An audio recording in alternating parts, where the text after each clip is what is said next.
Welcome to the NBA preview from Capital City Sports.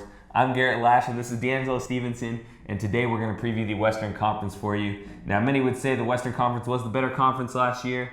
Did hold the champion, obviously. Are you looking for things to change this year? Who do you think is going to win the West? Well, when you look at the Western Conference, it's obviously one of the strongest conferences in the NBA, and all eyes on the defending champion, Golden State Warriors. So a lot of people have the Warriors making a repeat. But I think my sleeper team in the Western Conference is obviously the Clippers. The new additions they picked up in Paul Pierce and Lance Stevenson, along with bringing back DeAndre Jordan from a scare from having him leave and go to Dallas.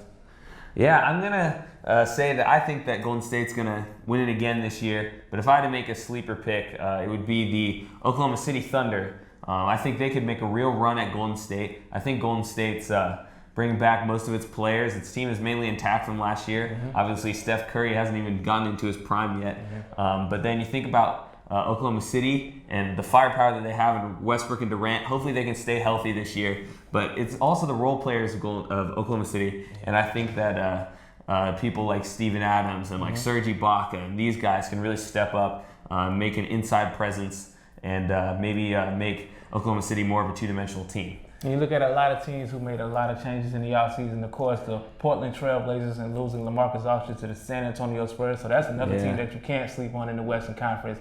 And then you look at the Houston Rockets adding an additional point guard in Ty Lawson.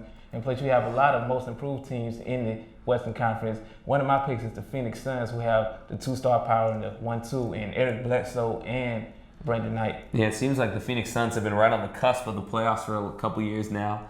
I think Utah might be looking to make a playoff push this year. You got Rudy Gobert and people like Gordon Hayward and people like this. Who's a player that you think you should watch? Maybe make a run at the MVP? You know, it's so hard because the Western Conference, like you said, is the strongest conference, and they have so many great players in James Harden, Chris Paul, Blake Griffin, Anthony Davis, Stephen Curry. So I'm just going to go with Stephen Curry. Last night he put up 47 and 6. That's the first ever MVP and finals champion to ever put up 40 points in opening night. Yeah. You know what? I think I'm going to make an interesting bold pick on this one. I'm going to go with DeMarcus Cousins on the Kings. He's really been a presence for them and very strong on the post, but he runs up and down the court really well. He can cram it, and he has a little bit of a mid-range game too. And obviously, he's huge on the boards. I don't know how strong the Kings are going to be this year, but I think he's going to be a constant for them, whatever happens. So that's it from us. Send it back to you guys in the studio. Hey guys, we're going to talk about the Eastern Conference. We have D'Angelo Stevenson here again. I'm Danny Kelly. So D'Angelo, what do you see happening in the East this year? Well, when you look at the Eastern Conference for the past couple of years, the East has been one of the weakest conference in the NBA. But over the past 2 or 3 years, a lot of teams have been improving. A lot of teams have really impressed me the past 2 years, such as Toronto, Washington, who was basically at the bottom of the slump. And you have a lot of most improved teams as well, such as Milwaukee and Indiana. Yeah, I definitely agree that the West is definitely more loaded as far as good teams. But yeah, there are some teams in the East that are definitely improving. Like you said, Washington, Toronto. I mean, Washington, I think, can make a deep run in the playoffs this year. Yeah, like you said, Milwaukee, they have Giannis Antetokounmpo, or AKA the Greek Freak, as everyone likes to call him. He's started to show out. He's a very, very athletic player. Scores a lot of points. Does a lot of defense, rebounds, stuff like that. Yeah, then you have Chicago. Chicago is, I think, a definite contender in the East, up there with Cleveland, who is my favorite to win the East again, like they did last year, and make the finals. I think LeBron is just is going to have another pretty good season. Once Kyrie comes back from his injury, I think the Cavs are starting getting into a groove and starting to win games. Exactly. If you look at a team who impressed a lot of people last year, is the Atlanta Hawks. They lost a key piece in DeMar Carroll to the Toronto Raptors, but they still have legit point guard in Jeff Teague and Al Horford. Plus, they have the sharpshooter in Kyle Korver, who made his first All-Star appearance last year. And look at the New York Knicks. A lot of people are just down in the Knicks and they're in rebuild mode. But big ups to Carmelo Anthony, who took motivation in the New York Mets championship run to say the Knicks are exactly going to make the playoffs in the Eastern Conference. Yeah, I think Melo has definitely been inspired. I think the Knicks will be a better team this year than they were last year. I mean, it's going to be kind of hard to be worse this year than they were last year because they were pretty far down there, only had 20-some wins last year. That's pretty low down. Yeah, I think the Knicks will be better this year. I think, the Sixers, I think, will be better now that they have Jahlil Okafor. Hopefully Joel Embiid can play for them now. They still have Nerlens Noel. A lot of key players there. I think they'll definitely be an improved team.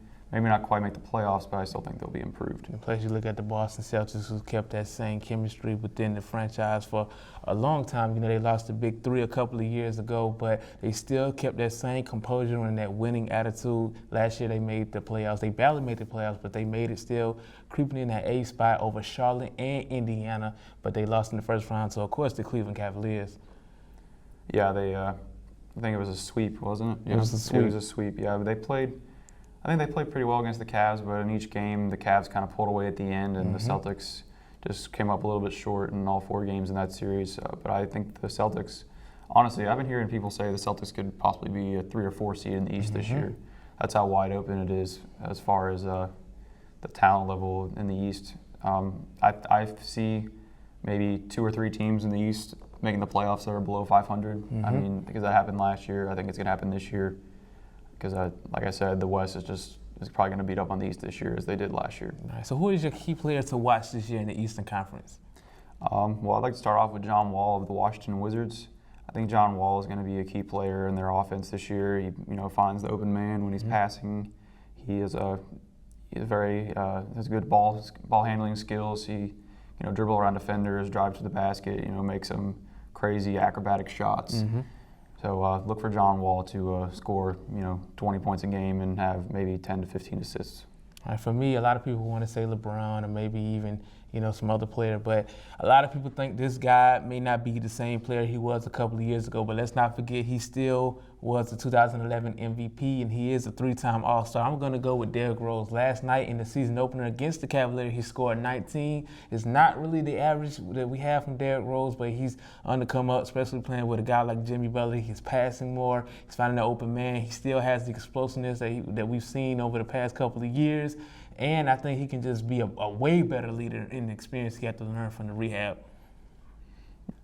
Yeah, I think Derrick Rose is a very, very key part of that Bulls offense if he can stay healthy, because he's had so many injuries over the course of his career. He's just not been the same since he tore his ACL in the playoff series against the Sixers in 2012. Yeah. So, hopefully he can have a good season this year. Another player I want to bring to the table is Giannis Antetokounmpo, like I mentioned before, the Greek Freak. The Greek Freak. I think he's going to have a breakout season this year. He's just a dynamite scorer. He can get to the basket so fast with his long legs. He, can jump over defenders, and it's really fun to watch him dunk on people sometimes. He scores a lot of points. He's a great rebounder because he's so tall, has long arms. Grab the ball over players and just bring it down. I think he's going to be a key factor for the Milwaukee Bucks this year. I think he'll lead them to the playoffs. Yeah, and another key player for me is a point guard, a little athletic point guard, explosive point guard over in Toronto, Kyle Lowry. So let's not forget, a lot of people don't follow the preseason, but he had 40 points breaking Vince Carter's previous record. And I think he's like the leader of that team, especially for a city like Toronto, who's really been trying to find that edge and that identity in the Eastern Conference since the departure of Vince Carter way back in the early 2000s. But right now, I just see him being that guy who can lead this team to the promised land. I think in the Eastern Conference, they can be a legit top 3 team in the Eastern Conference because they certainly have the potential, especially with Kyle Lowry being the point guard of that team. Yeah, I definitely agree that Toronto has a legitimate shot to win the Atlantic again like they did last year and make a playoff run this year. Exactly. All right, well, that's going to wrap things up for the Eastern Conference preview. On behalf of Capital City Sports, I'm Danny Kelly. I'm D'Angelo Stevenson. And we'll see you next month. Welcome to another edition of the NFL Preview Show. I'm Chandler Mack, and alongside me is Danny Kelly. Now, we're just going to dive right into Week 2.